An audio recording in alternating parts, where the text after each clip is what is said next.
Olá, meus irmãos, tudo bem com vocês? Eu sou Marcelo. Este é o nosso canal com a palavra Small, um canal de devocional bíblica onde nosso propósito é estudarmos livro por livro.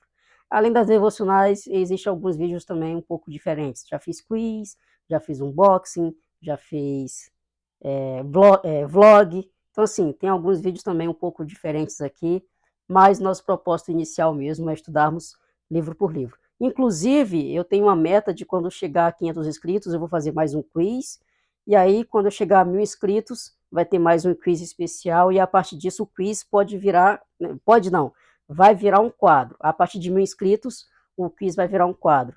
Vai estar passando até um card aqui do quiz que eu fiz de 250 inscritos, para vocês entenderem como que funciona. Foi um quiz ao vivo, os outros dois tinham sido gravados, mas o propósito maior do canal de fato é estudarmos a Bíblia, mas a gente está aqui para abrir o leque para vocês terem um pouco mais de interação comigo, tá bom? Nós vamos dar sequência ao nosso estudo que está em Provérbios, capítulo 1, versículo 17 a 19.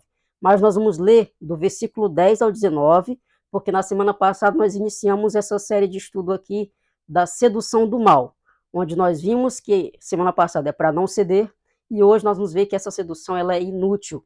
Então nós vamos ler do 10 ao 19 e vamos focar somente nos versículos 17 a 19, tá bom?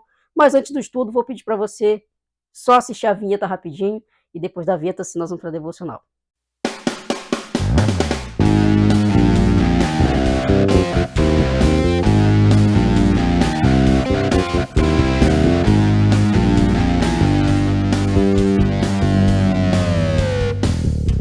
A vinheta já rodou e, como eu falei na introdução, nós já demos sequência nesse estudo na semana passada.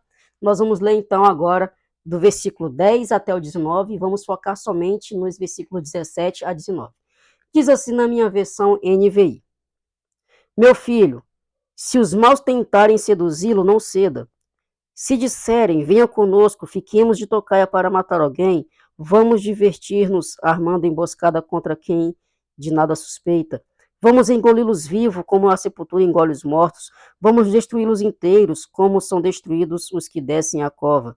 Acharemos todo tipo de objetos valiosos e encheremos as nossas casas com o que roubarmos. Junte-se ao nosso bando, dividiremos em partes iguais tudo o que conseguirmos. Meu filho, não vá pela vereda dessa gente. Afaste os pés do caminho que eles seguem, pois os pés deles correm para fazer o mal. Estão sempre prontos para derramar sangue. Assim como é inútil estender a rede, se as aves o observam, também esses homens não percebem que fazem tocaia contra a própria vida. Armam emboscadas contra eles mesmos. Tal é o caminho de todos os gananciosos. Quem assim procede, a si mesmo se destrói. Oremos. Pai Santo, conduza-nos em mais um estudo, para que nós possamos sair daqui mais parecidos contigo. É a oração que eu faço em nome de Jesus. Amém.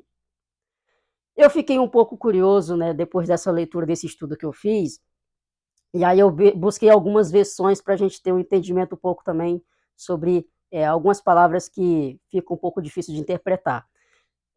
No versículo 17, principalmente, foi o que mais me chamou a atenção com relação à versão da NVI, que diz o seguinte: assim como é inútil estender a rede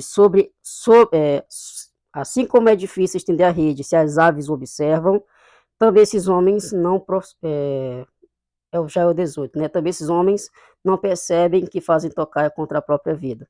Mas assim, o 17, armar rede, sendo que as aves o observam.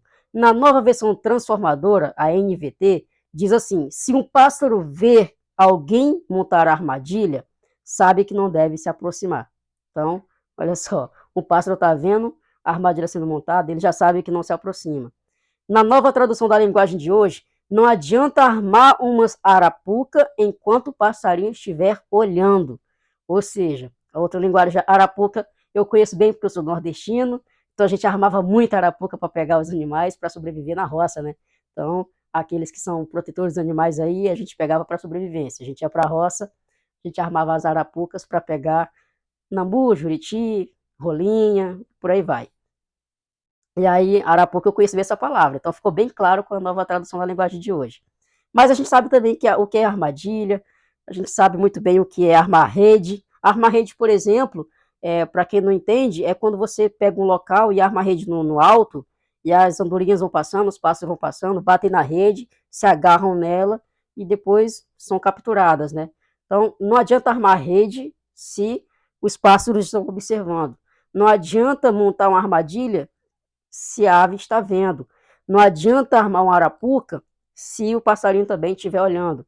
E na nova Almeida atualizada, pois em vão se estende a rede se a ave estiver olhando, ou seja, bem próximo do que a NVI está falando. Ou seja, se até os animais que são irracionais, quando veem uma armadilha sendo armada, uma arapuca sendo colocada em prontidão, uma rede sendo armada no alto, se até as andorinhas, as aves, os pássaros que são irracionais, quando observam isso sendo armado, eles já sabem que não devem chegar, nós também devemos estar atentos a essas armações, porque nós somos pessoas que raciocinamos. Deus nos criou seres racionais. Se até os animais irracionais observam e fogem da armadilha, da arapuca, porque nós cairemos. E aí, essa questão que eu acho muito interessante. O versículo 19, por exemplo, também é uma ponte, já no 19, que a gente vai ler aqui, por exemplo, tal é o caminho de todos os gananciosos, quem assim procede a si mesmo se destrói. Esse versículo ele me leva lá para Atos, capítulo 5, versículos 1 a 10. Vamos ver lá Atos, capítulo 5, versículos 1 a 10. Então aqui, ó, sem corte, vocês estão vendo que eu estou procurando também. Às vezes o livro que eu estou procurando sai da minha Bíblia, tá? Às vezes dá um bug aqui e eu não encontro não, é verdade. Mas Atos, capítulo 5, versículos 1 a 10, nós podemos observar o seguinte. Um homem chamado Ananias, com Safira, sua mulher, também vendeu sua propriedade. Ele reteve parte do dinheiro para si. Sabendo disso, também sua mulher e o restante levou e colocou aos pés dos apóstolos. Então perguntou Pedro: Ananias, como você permitiu que Satanás enchesse o seu coração a ponto de você mentir ao Espírito Santo e guardar para você uma parte do dinheiro que recebeu pela propriedade? Ela não pertencia a você? E depois de vendida, o dinheiro não estava em seu poder? O que o levou a pensar em fazer tal coisa? Você não mente aos homens, mas a Deus. Ouvindo isso, Ananias caiu morto. Grande temor apoderou-se de todos os que ouviram o que tinha acontecido. Então, os moços vieram, envolveram seu corpo, levaram-no para fora e o sepultaram. Cerca de 3 horas mais tarde, entrou sua mulher sem saber o que havia acontecido. Pedro lhe perguntou: Diga-me, foi este o preço que vocês conseguiram pela propriedade? Respondeu ela: Sim, foi esse mesmo. Pedro lhe disse: Por que vocês entraram em acordo para tentar o Espírito do Senhor? Veja, estão à porta os pés dos que o sepultaram seu marido, e eles a levarão também. Naquele mesmo instante, ela caiu morta aos pés dele. Então os moços entraram e, encontrando-a morta, levaram-na e a sepultaram ao lado do seu marido. E grande temor apoderou-se de toda a igreja e de todos os que ouviram falar desses acontecimentos. E aí, o que aconteceu? Nós vamos agora confirmar em Provérbios novamente, capítulo 19. Tal é o caminho de todos os gananciosos, quem assim procede, a si mesmo se destrói. Ou seja, a ganância leva à própria destruição. A maldade, ela retorna contra o próprio lançador da maldade, e aos olhos de Deus receberão a devida punição. Não adianta ter ganância, não adianta tentar mentir para Deus, porque Ele sabe de todas as coisas. Ele não será pego de surpresa. Uma outra ponte também que eu quero compartilhar com vocês está no Salmo 141, versículos 9 e 10 somente. Salmo 141, versículos 9 e 10, diz assim: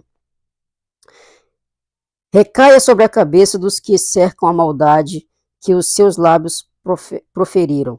Caiam todas sobre eles e sejam lançados ao longo Salmo 141, estou lendo 141, 9 e 10. Guarda-me das armadilhas que prepararam contra mim, das ciladas dos que praticam o mal.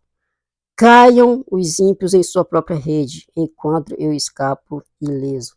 Aqui é um salmo de Davi, clamando ao Senhor diante das perseguições que ele estava sofrendo. Ele reconhece o poder de Deus, ele reconhece a soberania de Deus. E aí ele faz essa ponte entendendo que é o seguinte: aqueles que planejam o mal contra mim, aqueles que maquinam a maldade, aqueles que lançam redes, armadilhas contra mim, que recaiam sobre eles. Ou seja, o salmista já tem esse reconhecimento de que as armadilhas lançadas vão cair contra aqueles próprios que armaram. Então ele reconhece esse poder de Deus e pede que Deus possa intermediar diante disso e o proteja. E aí, dentro desse contexto, a gente fica claro o seguinte, que quem pratica a maldade tem maldade também como pagamento e assim mesmo está se destruindo. E aí, com base nisso, vai ter somente uma aplicação, porque, como eu falei na semana passada, foi um estudo maior que eu dividi ao meio. E eu dei 2 aplicações na semana passada, hoje será somente uma aplicação, fechando as 3 desse estudo. Fuja da ganância. A ganância nos leva a fazer coisas que desonram ao Senhor, porque nós queremos atender nossas próprias vontades. E nossa própria vontade não é conforme a vontade de Deus. A gente sempre caminha longe por causa do pecado. Então nós devemos fugir dessa ganância para nós não cavarmos nossa própria cova. E uma forma de nós fugirmos disso é conhecendo a vontade de Deus para a gente fazer a vontade dele.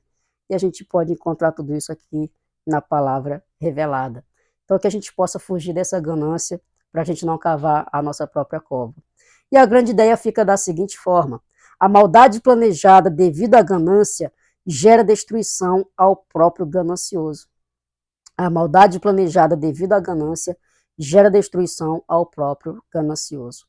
Que os irmãos fiquem com Deus e até o nosso próximo encontro.